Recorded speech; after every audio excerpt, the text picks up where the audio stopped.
মূত্রথলির cancer কিন্তু প্রস্রাবতন্ত্রের যেসব জায়গায় ক্যান্সার হয় তার মধ্যে একটি কমন ক্যান্সার এবং বেশ কমন।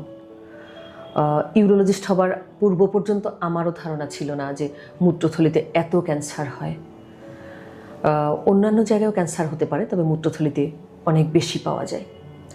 এখন অনেক সময় উপসর্গগুলো নিয়ে তো আমরা আলোচনা করেছি যে প্রস্রাবের সঙ্গে রক্ত যাওয়া নিয়ে আসে। বেশিরভাগ ক্ষেত্রে ক্লাসিক্যাল যেটি ফিচার থাকে যে ব্যথা থাকে না, প্রস্রাবের সঙ্গে রক্তপাত, এরকম নিয়ে।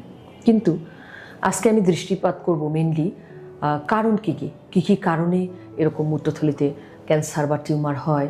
তাহলে হবে কি, কারণগুলো জানতে পারলে আপনারা নিজেরা কিছুটা সচেতন হতে পারবেন। প্রথম যেটি বলবো, এটি আসলে কারণ বলবো না, এটি হচ্ছে বয়সজনিত কারণে কিছু রোগের ঝুঁকি বেড়ে যায়। যেমন ধরুন, যাদের বয়স প্রায় দেখা যায় যে 70 থেকে 80-র মধ্যে, এই গ্রুপ অফ পিপলের ক্ষেত্রে সবচেয়ে বেশি দেখা যায়। তবে আজকাল অনেক ইয়াং এজ গ্রুপেও কিন্তু আমরা মূত্রথলিতে টিউমার বা ক্যান্সার পাচ্ছি। এরপর আসি, পুরুষের ক্ষেত্রে বেশি হয়, মহিলাদের তুলনায় বলা হয় যে 3 থেকে 4 গুণ বেশি হয়। ধারণা করা হয় যে পুরুষরা বাহিরে বেশি বেরোন, কাজের প্রয়োজনে হোক বা অন্য প্রয়োজনে, বা ইন্ডাস্ট্রিতে বেশি কাজ করেন, ওনারা ইন্ডাস্ট্রিয়াল যে রিস্ক ফ্যাক্টরগুলো আছে কর্মক্ষেত্রে, সেগুলোতে ওনাদের এক্সপোজার বেশি হয়, এই কারণে বেশি ঝুঁকি। আরেকটি হচ্ছে পুরুষের ধূমপান করবার প্রবণতা নারীর থেকে বেশি। ধূমপান কিন্তু একটি অন্যতম ঝুঁকি এখানে। ধূমপান মূত্রথলির ক্যান্সারের অন্যতম ঝুঁকি। এরপর আসি, জেনেটিক কিছু ফ্যাক্টর থাকে, যাদের পারিবারিক ইতিহাস থাকে, তার কিন্তু ধরেন আপনার বাবার আছে বা ভাইয়ের আছে, সেক্ষেত্রে আপনার মূত্রথলিতে ক্যান্সার হওয়ার ঝুঁকি কিন্তু সাধারণ একজন পুরুষ মানুষের তুলনায় বা মহিলা মানুষের তুলনায় যার ফ্যামিলি হিস্ট্রি আছে তার কিন্তু দ্বিগুণ বেশি ঝুঁকি থাকে।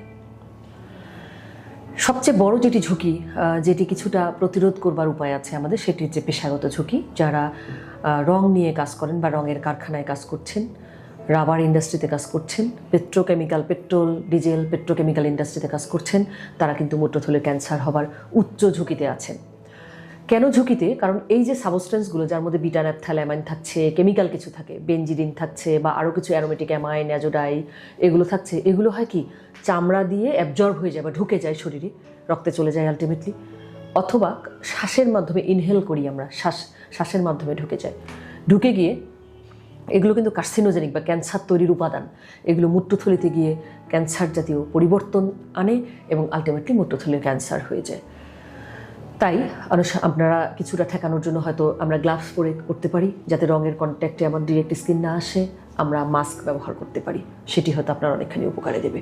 কারণ এই প্রফেশনাল ঝুঁকি কিন্তু অনেক বেশি, এবং আমরা অনেক রোগীর ক্ষেত্রে ইতিহাস নিয়ে দেখি যে ওনারা এরকম সংশ্লিষ্ট কাজের সঙ্গে জড়িত। এরপর আসে, অনেকের প্রশ্ন থাকে, ম্যাডাম খাদ্যাভ্যাসের কি কোনো ব্যাপার আছে? জি, এখানে সল্টেড ফুড বা বারবিকিউ করা যে ফুডগুলো আছে বা পিকলড যে ফুডগুলো আছে, সেগুলো কিন্তু খেলে ঝুঁকি বাড়ে। ঔষধ, কিছু ব্যথার ওষুধ আছে, যেমন অ্যাসিটামিনোফেন বা ফেনাসেটিন, এগুলো যদি দীর্ঘদিন ধরে আপনি এই ব্যথার ওষুধগুলো খান, সেক্ষেত্রে কিন্তু মূত্রথলিতে ক্যান্সার হবার ঝুঁকি অনেক বেশি থাকে। এরপর আসি, যে দীর্ঘদিনের ধরে মূত্রথলিতে ইনফেকশন বা ইনফ্লামেশন অথবা কিছু ইরিটেশন, যেমন ধরুন লং টাইম যদি ক্যাথেটার থাকে বা লং টাইম মূত্রথলিতে পাথর থাকে, এটি ওখানে একটি চেঞ্জ নিয়ে আসে বা পরিবর্তন নিয়ে আসে, তখন কিন্তু মূত্রথলির ক্যান্সার বা টিউমার হবার ঝুঁকি আরও বেড়ে যায়। এছাড়া এক ধরনের কেমোথেরাপি আছে, যেমন সাইক্লোফসফেনামাইড নামক এক ধরনের কেমোথেরাপি আছে, যেটি অন্য ক্যান্সারের চিকিৎসার ক্ষেত্রে ব্যবহৃত হয়। সেটি মূত্রথলির ক্যান্সারের একটি ঝুঁকি, তবে এটি খুব কম দেখা যায়। আমরা সচেতন হব যে আমাদের যেমন ধূমপান, আমরা চাইলে এখান থেকে বিরত থাকতে পারি। প্রফেশনাল ঝুঁকিগুলো আমরা চাইলেই একটু সাবধান হয়ে সেগুলো যাতে কম এক্সপোজার হয় সেদিকে দৃষ্টিপাত করতে পারি। এই ব্যাপারগুলোতে সচেতন হলে অনেকখানি ঝুঁকি কমিয়ে আনা সম্ভব। ধন্যবাদ সকলকে।